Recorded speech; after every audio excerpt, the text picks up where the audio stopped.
আমার BNG YouTube চ্যানেলে প্রত্যেককে স্বাগত জানাই। আজকের আলোচনার বিষয় রবীন্দ্র সাহিত্য। ছোট প্রশ্ন আলোচনা হবে এখানে এবং উত্তর জানিয়ে দেওয়া হবে।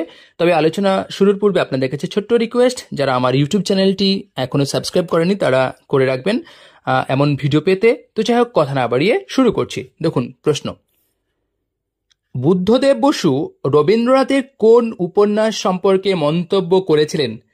তার গদ্য বইয়ের মধ্যে একমাত্র এখানেই তিনি স্বীকার করেছেন ভালোবাসা বর্বর। উত্তর 4 অধ্যায়।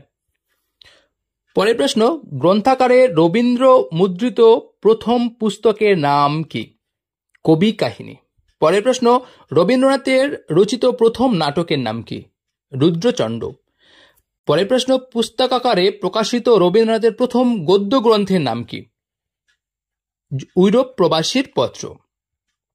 পরের প্রশ্ন, রবীন্দ্রনাথ ঠাকুর কোন গ্রন্থটি তার বাবাকে উৎসর্গ করেন? আলোচনা, অর্থাৎ এটি একটি প্রবন্ধ গ্রন্থ। রাজা ও রানীর কাহিনী নিয়ে রবীন্দ্রনাথ কোন গ্রন্থ রচনা করেন? তপতী।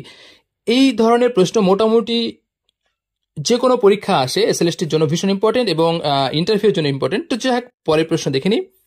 পরের প্রশ্ন, রবীন্দ্রনাথের গানের প্রথম সংগ্রহ পুস্তকের নাম কি? রবিছায়া। পরের প্রশ্ন, রবীন্দ্রনাথ কর্মফল গল্প অবলম্বনে কোন নাটক রচনা করেন? উত্তর শোধবোধ।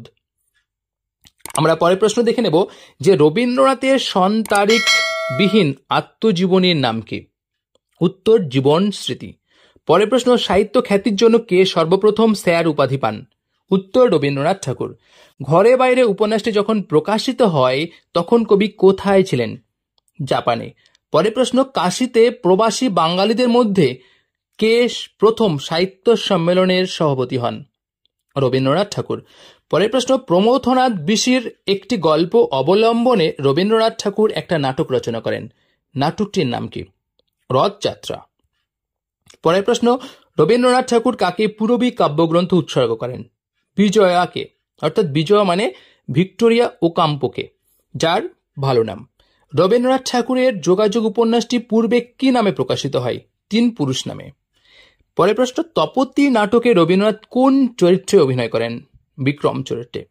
পরে একটি কুইজ টাইপের প্রশ্ন দেখুন, যে মহিতচন্দ্র সেনের কন্যা উমা একটি বই লেখেন, বইটির নাম ছিল ছায়াছবি। রবীন্দ্রনাথের নামটি একদমই পছন্দ হয়নি এবং রবীন্দ্রনাথ বইটির অন্য নামকরণ করেন।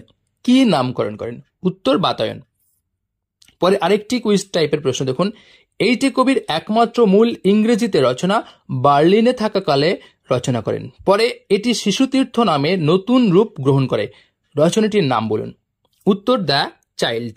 পরের প্রশ্ন, রবীন্দ্রনাথের প্রথম গদ্য কাব্যের নাম বলুন। পুনশ্চ। পরের প্রশ্ন, রবীন্দ্রনাথ ঠাকুর কাকে কালের যাত্রা উৎসর্গ করেন?